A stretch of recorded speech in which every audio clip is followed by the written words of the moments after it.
పెద్ద మనసు చేసుకొని మాట్లాడవలసిందిగా రిక్వెస్ట్ చేస్తున్నాము. థ్యాంక్ యూ అండి. సారీ ఎలక్షన్స్ అప్పుడు ఇచ్చారా అండి? కాదండి, వీళ్ళ గోల్డ్ తవ్వకాలకు వెళ్ళినప్పుడు ఇచ్చారు. చాలా బాగుంది. Thank you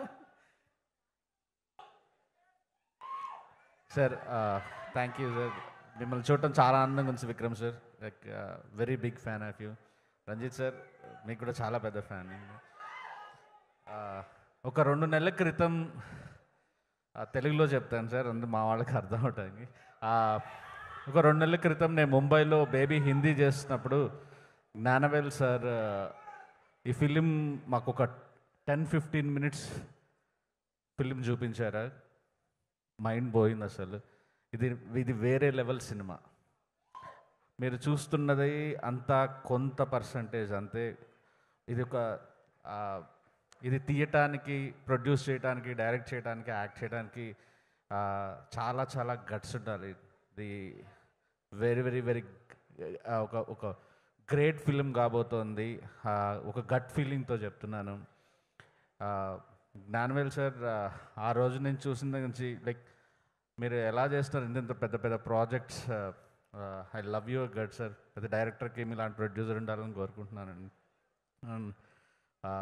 Ranjith sir, like నేను చాలా చాలా ఇష్టం మీరంటే. లైక్ ఒక డైరెక్టర్కి సోషల్ రెస్పాన్సిబిలిటీ ఉండాలి అని నమ్మి తీసే ఒక డైరెక్టర్స్లో మీరు ఒకరు.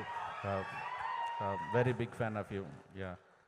అండ్ విక్రమ్ సార్, నేను మీ గ్రోత్ అలా చూస్తూ పెరిగాను. బంగారు కుటుంబం గుర్తుంది, 9 నెలలు గుర్తుంది. పితామహన్ నుంచి ఈరోజు మీ స్థాయి ఎక్కడికో వెళ్ళింది. స్ట్రగుల్ అవుతున్న ప్రతి యాక్టర్కి మీరు ఒక ఇన్స్పిరేషన్. అండ్ మొన్న మేము బేబీ హిందీలో ఆనంద్ దేవరకొండ చేసిన క్యారెక్టర్ యాక్టర్కి కూర్చోబెట్టి ఐ సినిమాలో మీరు ఎంత కష్టపడ్డారని చెప్పి వాళ్ళకి ఒక వీడియో అదంతా చూపించి I want that kind of transformation అని చెప్పాను సార్. లక్కీ సార్, మేమందరం చాలా పెద్ద ఫ్యాన్స్. నిన్న మా సినిమా హీరోయిన్ ఫిలింఫేర్లో తన పేరు అనౌన్స్ చేయడం కంటే మిమ్మల్ని చూసి ఎక్కువ ఎక్సైట్ అయ్యింది, best actor. So like so happy to see you sir. August 15 ఒక బ్లాక్ బస్టర్ కోసం ఎదురు చూస్తున్నాం. Thank you so much. Thank you so much. And S, SKN గారు.